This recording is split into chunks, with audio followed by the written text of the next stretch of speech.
hope you've had a wonderful Christmas time, to paraphrase Paul McCartney there, or whatever you happen to celebrate during this time of year. And I hope you also enjoyed the extra video as a little gift from me on Christmas Day. But here we are back to our regular schedule with something that is the most thematically appropriate thing I've done this entire month. Even though the film itself was released in July. But there is a good chunk of the film that takes place throughout various parts of the year, so we can let that slide. This is of course 1990's Edward Scissorhands, written by Caroline Thompson and Tim Burton, directed by Tim Burton, and starring Johnny Depp, Winona Ryder, Vincent Price, Diane Wiest, and o-lan Jones as the religious fanatic Esmeralda in a great turn. But this is one of those films that I think if you're a particular persuasion, if you kind of feel like the outsider, whether that be the gothy kid or the artistic kind of creative kid who just wants to sit in a corner and draw, even maybe the person who on the surface seems popular and got everything, you know, together, but it's just a shell to mean that you don't have to, you know, deal with the stigma that comes with being the outsider. Any one of us in that tribe, if you will, I think does, you know, sort of latch quite hardly onto Burton's work, particularly his earlier works, because they speak to the outsider in all of us. Tim Burton himself is clearly an outsider. The way he thinks, the way he draws, the way he sees the world. He is one of us, and I do want to cover the whole thing about, you know, Tim Burton's tribe, if you will, and all of that idea a bit later on, so we'll leave that there for now. But this is one of those films, you know, in the earlier years, his style was very, very much clear, and you knew what you were getting, and this is definitely, you know, a part of that. And I think really he's similar to Guillermo del Toro in that respect. They're both great at creating modern fairy tales. Whilst Tim Burton will often lean more on the fairy tale part, with a few kind of weird elements mixed in, he'll kind of spin it on its head a little, but it's still very whimsical, still very kind of beautiful and enchanting. Del Toro leans on the grotesque. He's more grim than grim in some ways. But I think they both have that. They both want to create modern fairy tales. They want to bring these ideas that we've had for eons to a modern audience in a way that's a bit different than just reading the big, you know, leather-bound book of fairy tales that you might have somewhere in an attic. But this is what Burton does well. And I think any of the missteps in his career have come from him trying to kind of be forced to put that style to things that don't fit.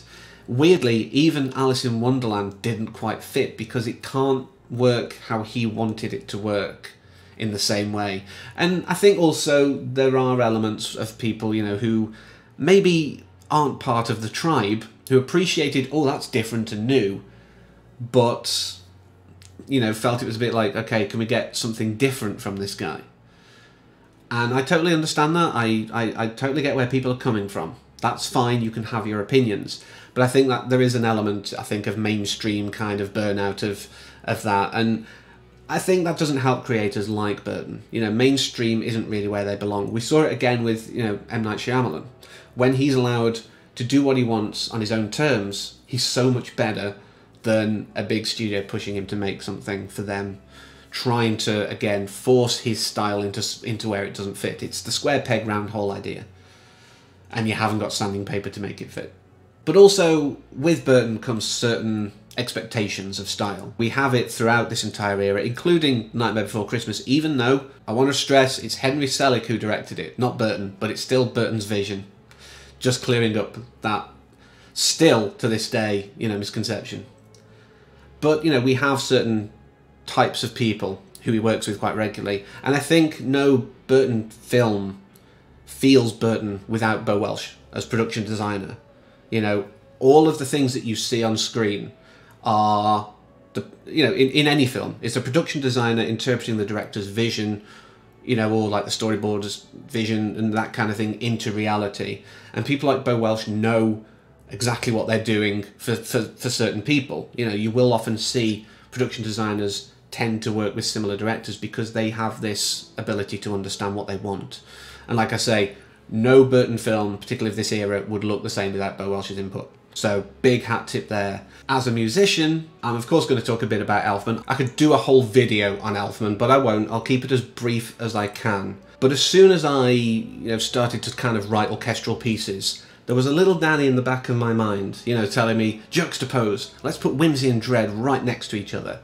And whilst I can't do it as effortlessly, and I don't want to emulate the man, it definitely is a big influence. I think the one difference that I haven't really taken is the choir side. I tend to use woodwinds where he would probably use choir. But other than that, like I say, I know there is influence, and a lot of his influences also do feed into some of my, you know, my style and everything like that. So I do have a lot to thank Elfman for in getting me to kind of not just do by the numbers, you know, sort of guitar songwriter pieces, you know, to really stretch my creativity.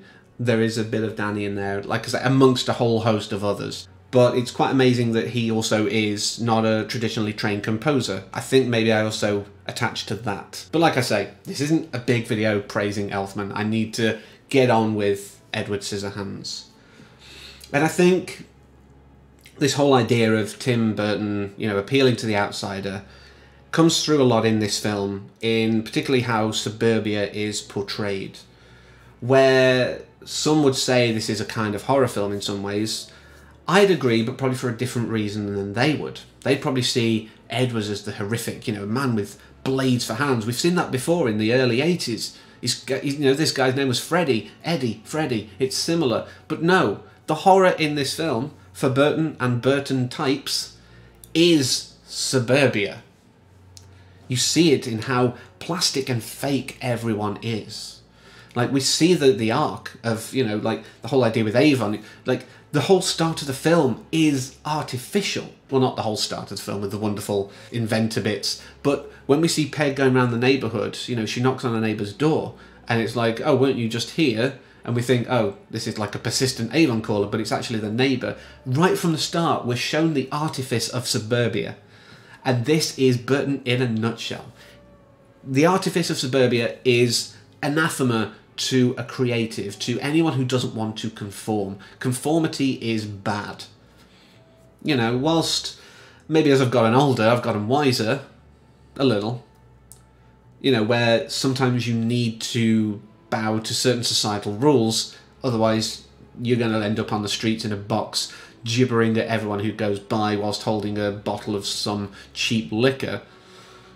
You know, you do have to bow in certain ways. And I think, you know, again, the whole thing with Burton going into the mainstream, maybe there was this weird whole thing in his brain like that. It's like, well, this will keep me alive and fed. Maybe not creatively fulfilled as much, but I can get to a point where I can go back to doing that once I've made my money. But this is it, you know, for all of us who had to live in conformity, who had to adapt to everyone else's rules, that's why these films talk to us. Because Burton is the same. Burton is one of us. We are his tribe. I told you I'd come back to it. And this juxtaposition is, you know, endemic within this film. You know, you can take it as a light-hearted thing with a wonderful romantic thing once Kim comes into play, you know, Winona Ryder's character. You can take it just as surface. But there is a massive thing about artifice in this, and how Burton hates that fake suburbia idea. Edward is the purest soul in this entire film. Even, you know, when he's doing wrong, we see that he's doing it from pure means. And Kim starts to turn. We see, like I said before, the idea of the popular kid who maybe actually does it as a way just to survive. She softens when there's the whole thing about what would you do if you found money on the ground. They're all like, no, you must return it. But he's like, well, I'd treat my loved ones because that's nicer. At the end of the day, someone's lost out on that. I could return it and then no one could claim it. And what would happen to it then? I wouldn't necessarily get it back in all cases. So someone's already down that. And unless you can definitely make sure it gets back to the right person, why not do something good with it? And again, I know societal rules and we have to kind of abide by them to a degree. I understand that. But, like I say, Edward is the purest soul. He just wants to enrich people's lives. He's very much the artist. I mean, obviously we see it in the topiary, the ice sculptures, the haircuts and the dog grooming, all that kind of stuff. We see this creative side. He's got the spark instilled in him by his creator, but he's still the best person there because he's true to himself. I mean, again, the artifice comes back towards the end of the film in the bit that is thematically appropriate, because you know, everyone's like, after the whole thing with Edward comes out, you know, and everyone turns on him again, another angle of the whole fake people idea. But even, you've got Alan Arkin on the roof, stapling fake snow to the roof. Everything is fake. There is nothing real in this world. And this is what Burton rails against. This is what many of us who you know, appreciate this man's work rail against. We don't like to fit into your box because we know that it's a fake box.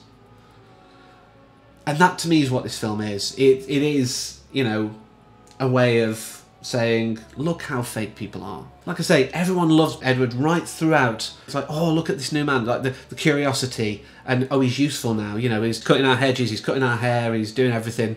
But that moment when he's taken advantage of by Joyce, and that's me putting it as gently as I can, you know, she's very much in the wrong here. There is no question.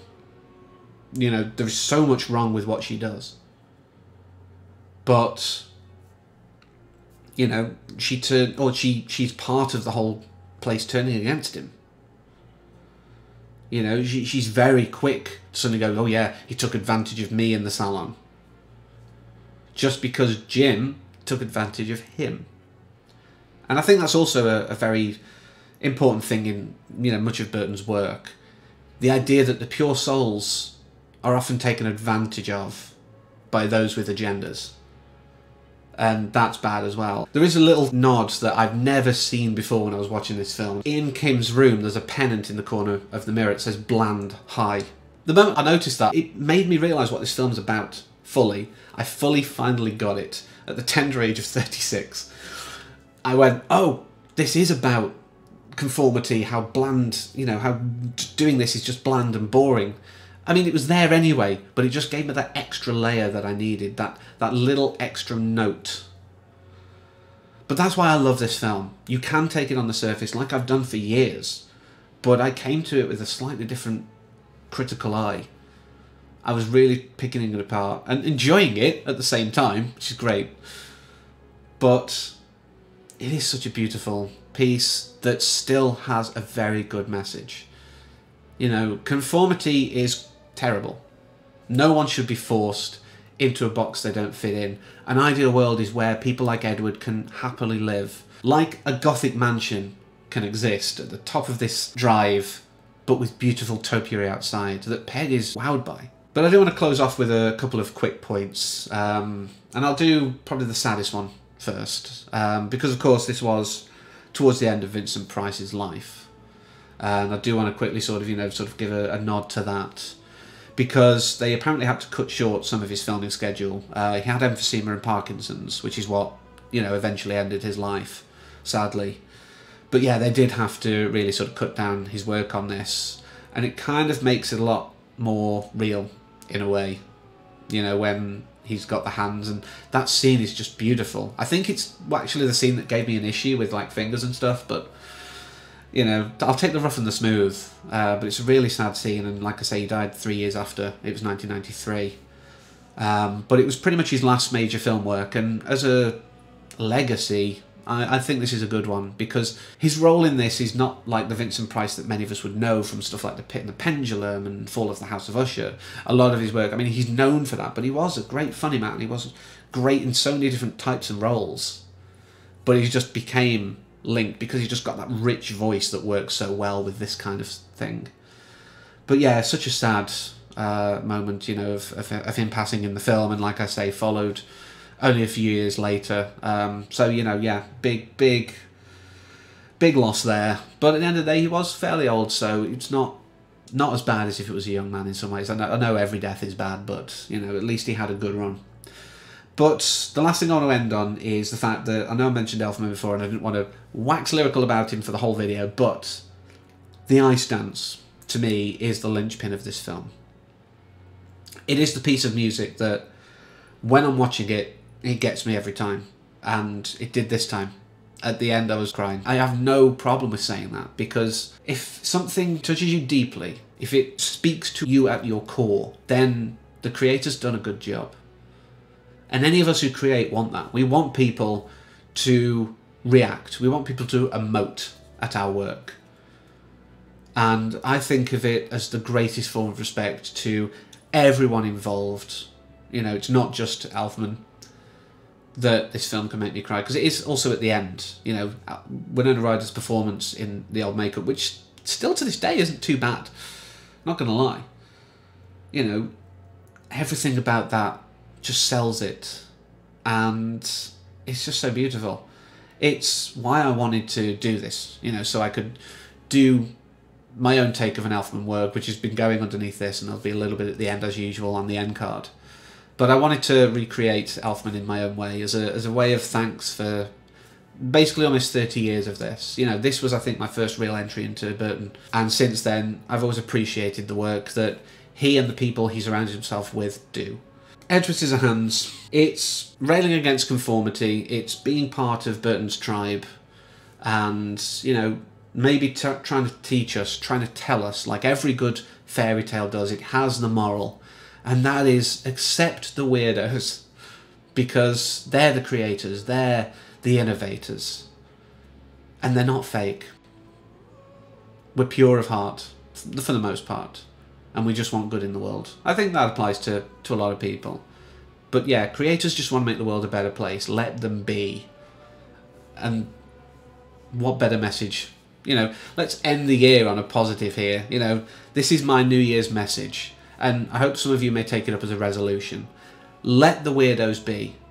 Let them create, let them innovate, let them express themselves. Let everyone be who they want to be at their core. My motto for next year is kind of live your truth. And I think if we all adopt that, the world would be great. I know it's one of those things that's overused, but I think we should take it on board. So, Edward Scissorhands, great piece, live your truth, enjoy 2020. Hopefully we're not all going to die in a big fire, but even if we do, if we're happy, that's okay. But I'm going to leave it there, and, you know, just want to say again, thank you very much for watching, and until next time, as always, take care.